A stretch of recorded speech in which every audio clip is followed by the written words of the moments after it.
তো সাইয়েদনা সুলাইমান আলাইহিস সালাম আল্লাহকে বলল, আল্লাহ আমি গোটা বিশ্বের বাদশাহ, আমি গোটা পৃথিবীর সব মানুষগুলোকে একবার লাঞ্চ খাওয়াতে চাই। কি খাওয়াতে? লাঞ্চ মানে কি? দুপুরের খাবার। আল্লাহ বলবেন নো।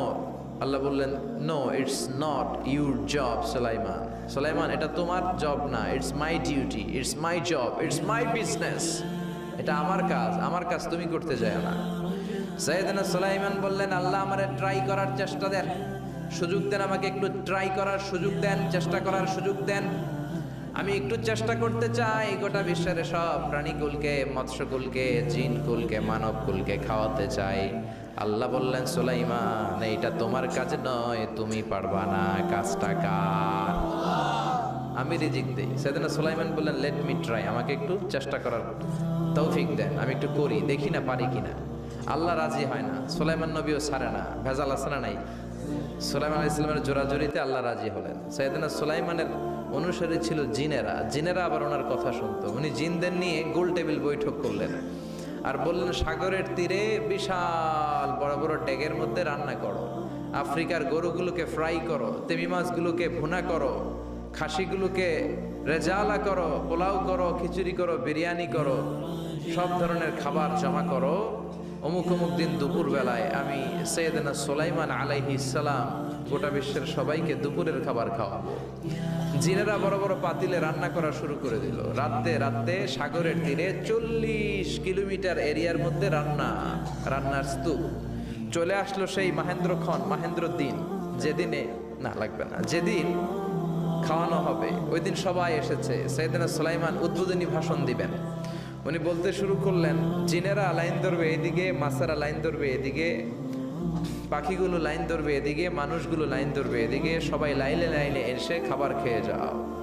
সাগরের ভেতর থেকে বিশাল এক তিমি মাছ এসে বলে, সুলাইমান আমি লাইন মানি না। কি মানি না? আমারে বেলাইনে খাবার দাও। সাইয়েদনা সুলাইমান বললেন, আমি নবী মানুষ, আমি বেলাইন করতে পারি না। তিমি মাছ বলে, আমার পেটে প্রচন্ড ক্ষুধা, এই ক্ষুধায় যদি আমি মরে যাই তাহলে কিয়ামতের দিন আল্লাহ তোমারে ছাড়বে না, কারণ আমি তোমার মেহমান হয়ে এসেছিলাম। ঝামেলা আছে না নাই? সাইয়েদনা সুলাইমান বললেন, বিপদে কি করি? আসলেই তো এই তিমি মাছ আমার মেহমান, আজকে না খেয়ে যদি মারা যায় কিয়ামতের দিন আল্লাহ আমারে ছাড়বে না। সাইয়েদনা সুলাইমান বললেন, ঠিক আছে, শুধু এই তিমি মাছের জন্য বেলাইন, বাকি সবাই লাইনে খাবে।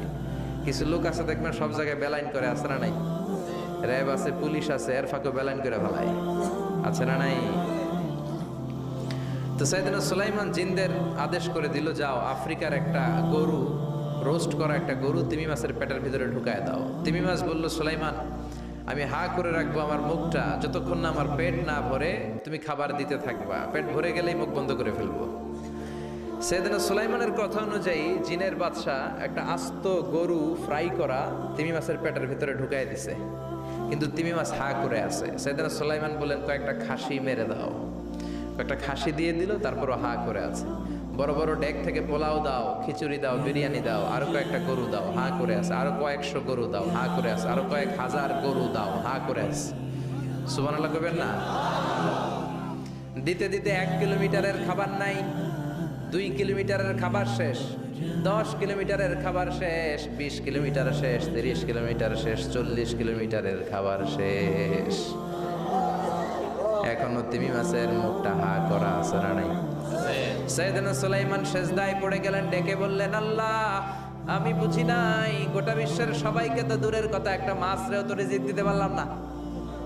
তিমি মাছ এখনো হা করা, ডেকে বলে, সুলাইমান প্রতিদিন রব্বুল আলামিন 3টা লোকমা খাবার আমারে খাওয়ায়, তুমি 40 কিলোমিটারের খাবার পেটে দিয়েছো, কিন্তু আল্লাহর 3টা লোকমার একটা লোকমার সমানও হয় না। এজন্য আল্লাহ বললেন, ওয়ামা মিন দাব্বাতিন ফিল আরদি ইল্লা আলাল্লাহি রিজকুহা ওয়া ইয়ালামু মুস্তাকাররাহা ওয়া মুস্তাওদাআহা কুল্লুন ফি কিতাবিম মুবিন। আল্লাহু আকবার। এই পৃথিবীতে যত প্রাণী আছে, মানুষ আছে, সবাইকে রিজিক দেয় কে? এজন্য রিজিকের মালিক আল্লাহ।